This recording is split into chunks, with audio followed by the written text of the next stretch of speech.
우리가 살아가는 이 세상은 결코 혼자 사는 세상이 아닙니다.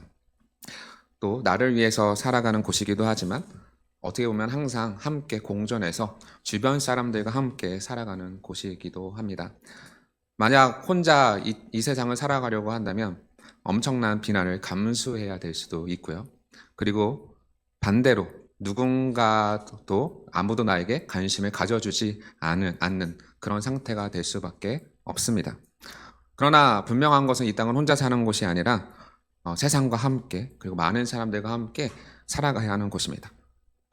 그리고 함께 살아가려 한다면 분명히 많은 부분들을 희생할 수밖에 없고 또 포기해야 하는 것들도 많이 있을 거고 또 특별히 나의 유익도 어쩌면 포기해야 될 때도 많이 있을 것입니다.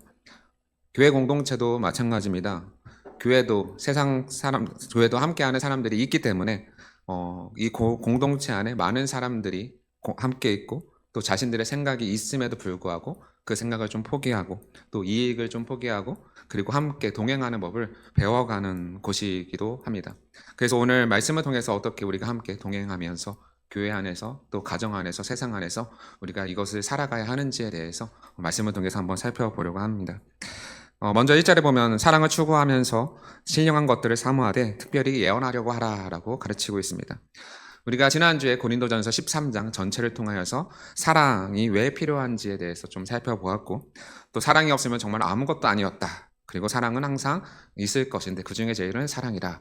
그 이유가 바로 하나님이 사랑이시기 때문에 그리고 하나님의 속성 자체가 사랑이기 때문에 사랑이 정말 가장 중요하다라고 가르치고 있습니다. 그러면서 이 13장을 마치고 14장에 들어오면서 가장 좋은 길은 사랑을 추구하여라 라고 역시 동일하게 말씀하고 있죠.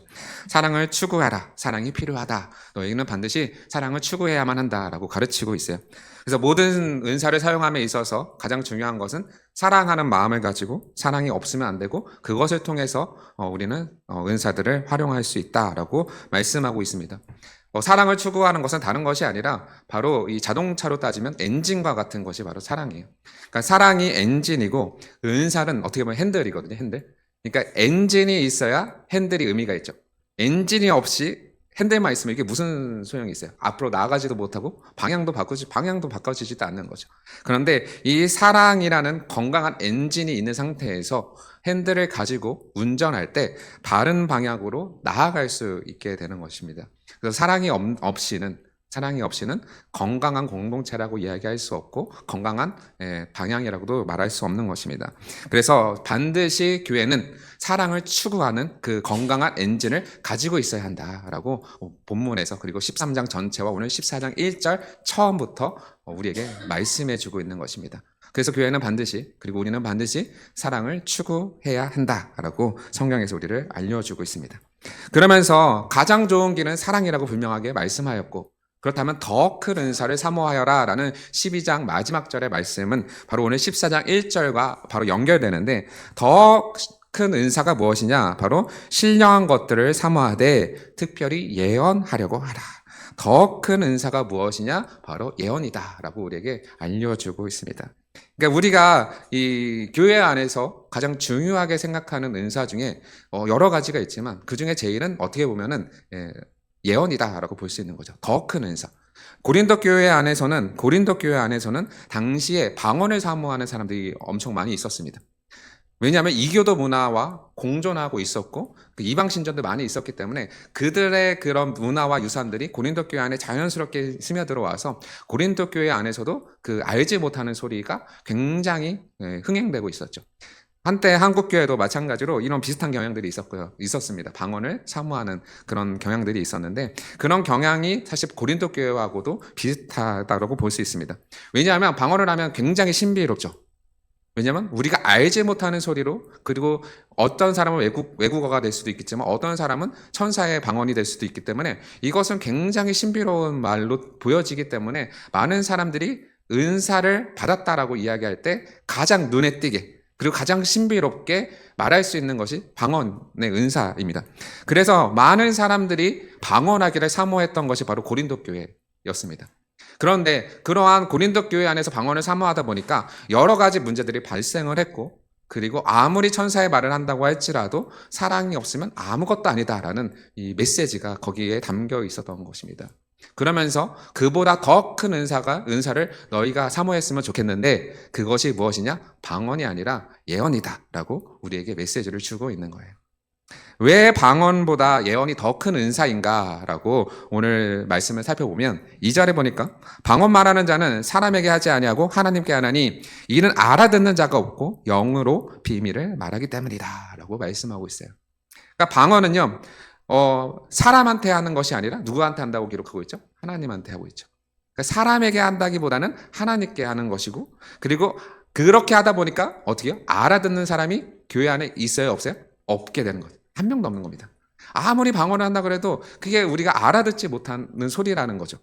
그리고 그것은 영의 비밀을 말하기 때문에 그 특별한 알지 못하는 미스터리한 그 비밀들을 말하고 있기 때문에 그 교회 안에서는 아무런 유익함이 없다는 것이에요. 비밀스러운 거죠.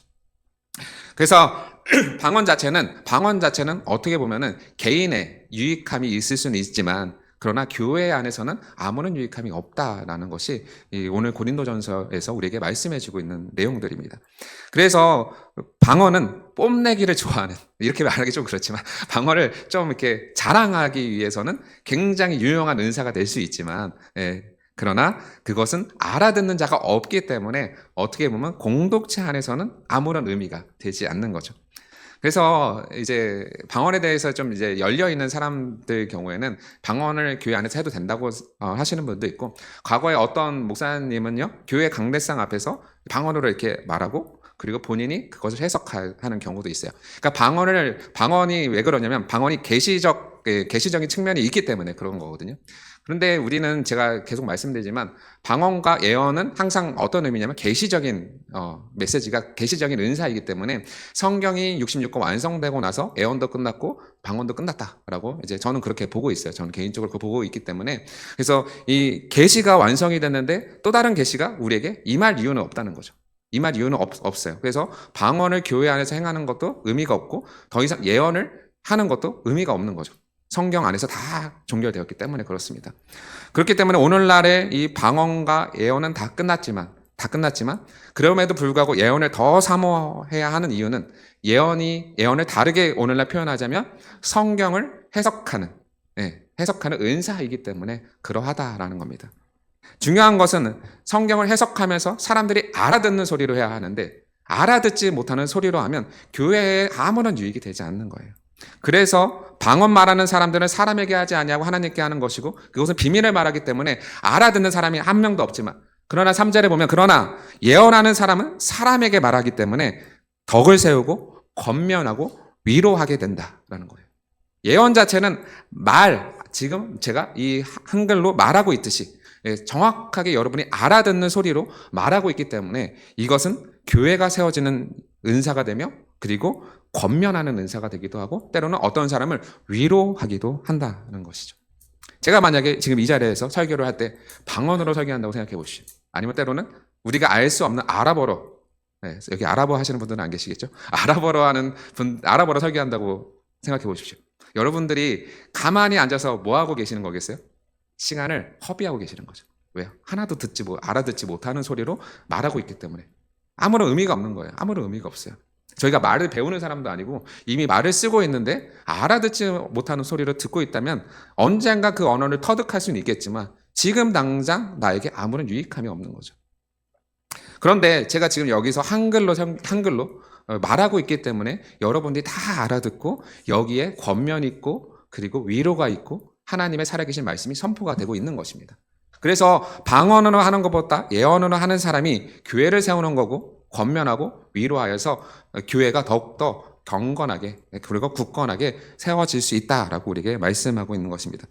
그래서 4절에 보면 방언을 말하는 자는 자기의 덕을 세우지만 예언하는 자는 교회의 덕을 세운다. 명확하게 구분해 주죠.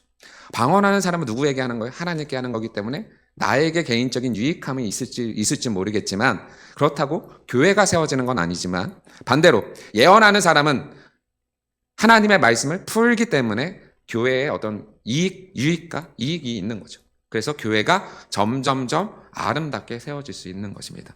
그래서 분명하게 방언은 개인을 위한 거고 예언은 공동체를 위한 것이기 때문에 특별히 더 큰 은사를 사모하라. 어떤 은사요? 예언을 사모하라. 왜냐하면 예언은 교회 그 자체를 세워가는 은사이기 때문에 그렇다라고 명확하게 우리에게 설명해 주고 있는 것입니다. 그러면서 5절에 또 바울은 이렇게 말합니다. 나는 너희가 다 방언하기를 원한다. 그렇다고 난 너희가 방언을 안 했으면 좋겠다가 아니라 그러나 나는 너희가 다 방언하기를 원한다. 왜? 나의 유익함을 위해서 방언하기를 원한다라고 설명해요. 그러나 특별히 예언하기를 원한다. 방언하기를 원하지만 그러나 특별히 더 원하는 게 무엇이냐? 바로 예언이다. 만일 방언하는 자가 말하기를 통역하여 교회의 덕을 세우지 아니하면 예언하는 자만 못하기 때문에 그렇다. 통역하지 않으면 아무 의미 없기 때문에 아무리 유창한 방언을 하고 한들 아무리 하나님의 정말 직접 계시가 임한다고 한들 우리가 알아듣지 못하면 무슨 의미가 있겠느냐. 아무 의미 없다. 그래서 그 교회를 세우지 못하면 그 교회를 덕스럽게 하지 못하면 권면하고 위로하지 못한다면 예언하는 자만도 못하기 때문에 그렇기 때문에 아무런 유익함이 없기 때문에 방언하기를 원하지만 그러나 분명하게 특별히 더 예언하기를 원한다라는 거죠. 잘 생각해 보시면 방언하기 원하지만 특별히 예언하기 원한다는 것은 무엇을 더 강조하고 싶은 거예요? 부귀하면서 예언을 더 강조하고 싶은 겁니다. 분명한 겁니다. 예언을 강조하고 싶은 거예요. 그래서 6절에 보면 그런즉 형제들아 내가 너희에게 나아가서 방언으로 말하고 계시나 지식이나 예언이나 가르치는 것을 말하지 않으면 너희에게 무슨 유익이 있겠느냐. 아무리 나라고 한들 아무리 사도라고 한들 방언으로 말하면 계시나 지식이나 예언이나 가르치는 것이 무슨 유익이 우리 교회 안에 있겠느냐. 아무 유익함도 없다라는 거예요. 아무리 바울이 여기 와서 얘기하는데 아무 유익함이 없죠. 아무리 유명한 설교자, 아무리 유명한 사도가 와서 이 하나님의 말씀을 방언으로 전한다고 한들 그게 무슨 유익함이 있겠느냐. 아무 유익함이 없다라고 분명하게 말씀하고 있는 것입니다. 그래서 이 교회의 유익함은 알아듣는 소리로 하나님의 말씀을 선포할 때 교회에 유익함이 있는 것이지 아무런 알지 못하는 소리로 아무리 하나님의 말씀을 선포해봤자 그것은 교회를 세우는 아무런 역할을 하지 못한다라는 것이요. 결국은 내용 없는 감동이 있다? 이렇게 되는 거예요. 방언으로 설교했는데 우리 안에 감동이 막 넘쳐요. 근데 알고 보면 내용은 없는 거예요. 이게 괜찮은 것 같으세요? 이게 건강한 공동체 같으세요? 이상한 거죠. 이상한 겁니다. 내용이 있고 그 안에 감동이 있어야 되는 거죠. 내용이 있고 그 안에 은혜가 있는 것이지 내용은 모르는데 은혜가 있다? 이게 이상한 겁니다. 여러분 우리가 예수님을 믿고 복음을 들었잖아요. 복음의 내용은 잘 모르겠는데 나한테 예수 그리스도의 은혜가 있다라고 고백한다고 생각해 보세요. 뭔가 이상하지 않으세요? 분명히 예수님께서 십자가에 나를 위해서 죽으셨는데 그 내용은 모르겠는데 예수님을 생각하면 나한테 감동이 있어. 이게 이상한 거예요. 이게 알지 못하는 것에 대한 감동을 받는 거죠. 이상한 겁니다. 이게 우리는 분명히 아는 것에 대한 감동을 받는 사람들이죠. 하나님이 우리를 구원하셨고 예수님이 나를 대신해서 십자가에 달려 돌아가셨고 그리고 우리가 예수님을 믿기만 하면 나를 모든 죄에서 사하시고 구원하신다. 여기에 은혜가 있고 감동이 있는 겁니다. 이 내용 안에 있는 거죠. 근데 알지 못하는 것에 감동이 있다? 말이 안 되는 겁니다. 방언이 마치 그런 거라는 거죠. 그러면서 7절 이후로 예를 들어서 설명하는데 피리와 검은 거가 생명이 없잖아요. 이 악기가요. 그것이 소리를 낼 때 음의 분별을 나타내지 아니하면 그게 피리를 부는 것인지 검은 거를 타는 것인지 우리가 어떻게 하냐 이거예요. 그러면 제가 피리를 불고 있다고 쳐보세요. 근데 피리 소리가 아니라 이상한 소리를 낸다고 생각해보세요. 그러면 우리가 그것을 듣고 저거 목사님이 피리 부시네라고 우리가 알 수 있나요? 모른다라는 거죠. 제가 아무리 검은 거를 탄다고 해도 검은 거의 소리가 안 나면 제가 검은 거를 타는지 여러분은 전혀 알 수 없다는 소리죠. 또 8절에 전쟁에 나가기 전에 나팔을 불어요. 그 당시에는 나팔로 이제 전쟁 준비를 하잖아요. 또 군대 갔다 오신 분들 알겠지만 전쟁 준비하라는 그 방송에 나갑니다. 그렇죠? 오대기 그 방송이 나가면 준비해야 되고 뭐 이런 것들이 있는데 그 소리가 애매하게 났다고 써보세요. 뭐야? 준비해야 돼? 말해야 돼? 이렇게 된다는 거죠. 애매하거나 정확한 소리가 안 나면 그 소리가 무엇인지 알 수도 없고 전쟁을 준비하고 지금 전쟁이 났는데 총을 들고 달려나가야 되는데 소리가 이상하게 났다고 해서 전쟁이 난 거야? 안 난 거야? 이러면 어떻게 되겠어요? 전쟁 준비를 할 수가 없는 거죠. 그렇다는 겁니다. 그렇기 때문에 이 소리는 명확히 누구든지 알아들을 수 있는 소리가 그 공동체의 생명을 불어넣고 권면하고 위로하고 승리의 길로 이끄지, 알아들을 수 없는 소리는 결코 그 공동체에 유익함이 되지 않는다라는 것이에요. 그래서 9절에 이와 같이 너희도 혀로서 알아듣기 쉬운 말을 하지 아니하면 그 말하는 것을 어찌하리요? 이는 허공에다 말하는 것이다. 우리가 이 혀로서 알아듣기 쉬운 말로 안 한다면 아무리 유창한 아무리 은혜로운 말을 전한다고 해도 그것은 사람에게 하는 말이 아니라 어디에 뿌리는 거예요? 공중에, 허공에다 뿌리는 소리랑 똑같다는 거죠. 아무 의미 없는 소리가 된다는 겁니다. 그래서 방언 자체는 공동체에 아무런 유익함이 되지 않습니다. 그런데 여기서 우리가 좀 짚고 넘어가야 할 것은, 여기서 혀로서 알아듣기 쉬운 말이라는 것은 단순히 유치원생도 알아들을 수 있도록 하는 그 쉬운 말이 아니라 의미가 전달이 되느냐, 전달이 되지 않느냐를 뜻하는 거예요. 그러니까 의미가 정확하게 소리가 전달이 되었다면 그것은 알아듣기 쉬운 소리죠. 그런데 의미가 전달이 안 된다는 것은 알아들을 수 없는 말이랑 똑같은 거예요. 그래서 악기가 제 소리를 내야 그 악기의 아름다운 소리를 우리가 감상할 수 있듯이 교회 안에서도 알아듣는 언어로 예언을 해야 복음의 명확한 소리가 우리 안에 들어와서 우리 안에 감동이 있고 우리 안에 은혜가 넘쳐나서 때로는 겉면이 되고 격려가 되고 힘을 얻어서 세상에 나가 싸울 수 있고, 때로 힘들고 지쳐서 넘어져 있을 때 나를 위로하시는 그 하나님 말씀이 내 안에서 역사하셔서 내가 위로를 받고 다시 넘어져 있다가 일어나서 다시 하나님 앞에서 감사하며 세상에 나가고 승리할 수 있는 그 의미로서 우리에게 다가오기 때문에 그렇습니다. 그렇기 때문에 방언보다 예언을 더 사모하라 라고 가르치고 있는 것입니다. 10절에 보면 이같이 세상에 소리의 종류가 많으나 뜻없는 소리는 없다라고 가르치죠. 다양한 소리가 있죠. 그러나 뜻없는 소리가 없습니다. 동물들의 소리는 우리가 알아들을 수 없지만 동물들은 자기들끼리 뜻이 있는 소리라는 거죠. 자기네들끼리 알아들을 수 있잖아요. 그렇기 때문에 많은 종류의 소리가 있지만 뜻없는 소리는 없는 거죠. 다 뜻에 있는 소리입니다. 그렇기 때문에 11절에 내가 그 소리의 뜻을 알지 못하면 내가 말하는 자에게는 외국인이 되고 말하는 자도 내게 외국인이 된다는 거죠. 여러분, 마치 이런 겁니다. 테이블에 모였는데 한국 사람, 일본 사람, 미국 사람이 모였다고 쳐봅시다. 각자 자기 나라 모국어로 이야기를 해요. 그게 뭐 이야기가 되겠습니까? 회의가 될까요? 아무것도 되지 않는 거죠. 왜요? 다 알아들을 수 없는 소리에 불과하기 때문에 그렇습니다. 아무런 유익함이 없는 거예요. 시간을 때우다 가는 겁니다. 그냥 그 자리는요. 혼잣말 하다 가는 거예요. 마치 그런 거예요. 뜻을 알지 못하면 그냥 외국 사람과 외국 사람이 서로 그냥 이상한 말 하다 그냥 주고받고 가는 겁니다. 그렇죠? 그렇게 되어서는 안 되고 엉터리 교제가만 있을 거고 아무런 유익함도 없고 그냥 답답함만 가득하다가 돌아가게 되는 겁니다. 언어는 알아듣는 게 전제가 되어야 됩니다. 여러분들이 왜 영어 공부를 열심히 해야 하죠? 알아들으려고 열심히 하는 거잖아요. 그렇죠? 그래야 다른 나라 사람들을 만났을 때 소통하기 위해서 공부하는 거 아닌가요? 솔직하게 말해서. 그래서 12절에 마지막 이런 고백을 합니다. 그러므로 너희도 영적인 것을 사모하는 자인즉 교회 덕을 세우기 위하여 그것이 풍성하기를 구하라.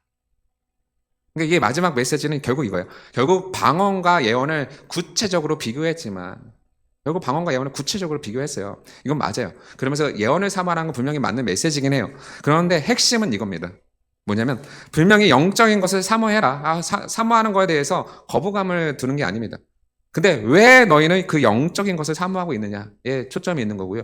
그리고 두 번째는 어디에 있느냐? 교회의 덕을 세우기 위해서 그것을 풍성하게 구하라는 거죠. 그러니까 나의 유익함을 위해서 사모하기보다는 교회의 유익함을 위해서 풍성히 너희가 그 은사들을 사모하라라고 가르치고 있는 것입니다. 왜냐하면 교회라는 공동체의 특수성 때문에 그런 것이에요. 은사를 구하는 열심은 좋습니다. 근데 이것은 나를 만족을 위한 은사가 아니라 분명히 교회를 위한 은사를 여러분들이 구해야 할 것입니다. 영어로는 이 풍성하기를 구하다라는 것을 어떻게 기록하고 있냐면 탁월한 은사를 좀 구할 수 있도록 어떻게 분투해라, 싸워라. 특이하죠? 스트라이브라는 단어를 쓰거든요. 분투해라. 특이하죠? 그러니까 우리가 영적인 것을 사모하는 그 마음은 참 좋은데 어떤 것이냐면 특별히 교회에 도움이 되는 것들을 얻기 위해서 분투하라는 거예요. 나의 유익함이 아니라 교회의 유익함을 위해서 싸워가라는 거죠. 그래서 분명히 그 교회 안에 유익함이 돼서 그것을 통해서 교회가 어떻게 돼요? 더욱 풍성해지도록 우리가 그 은사들을 사모하라라고 가르치고 있는 것입니다. 결국은 오늘 메시지는 하나로 요약해보면 이겁니다.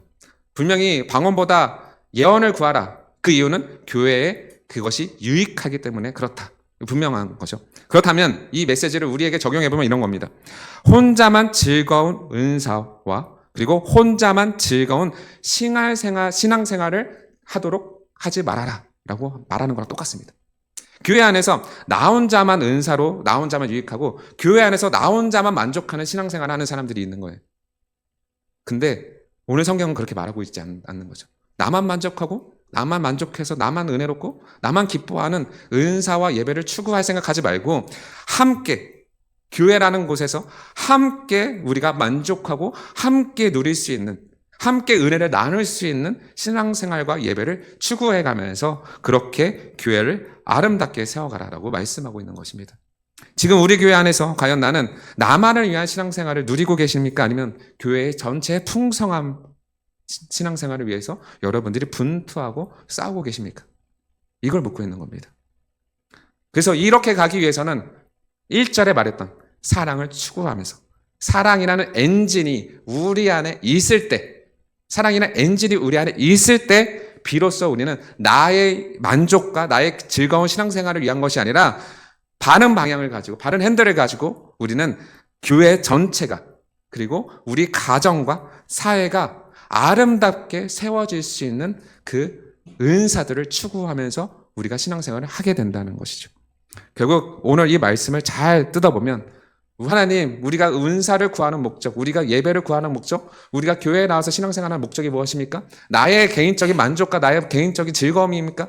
그것이 아니라 교회 전체와 그리고 가정과 사회가 나로 비롯해서 나의 희생과 나의 헌신과 나의 그 유익을 포기하면서까지 내가 버렸던 것을 통해서 오히려 그 공동체가 세워지고 가정이 세워지고 사회가 세워질 수 있는 그러한 사람으로 너희들이 살아가라라고 말씀하고 있는 것이죠. 그것이 바로 다른 것이 아니라 동행하는 법이다라고 말씀해주고 있는 것입니다. 그래서 여러분들은 반드시 사랑이나 은사라는 그 엔진을 가지시고 그리고 여러분 안에 주신 은사들을 마음껏 사용하셔서 교회의 유익함과 가정의 유익함과 그리고 여러분이 속한 그 사회 공동체의 유익함을 위해서 하나님이 기뻐하시는 귀한 삶들을 살아가시는 여러분 되시기를 간절히 소망합니다.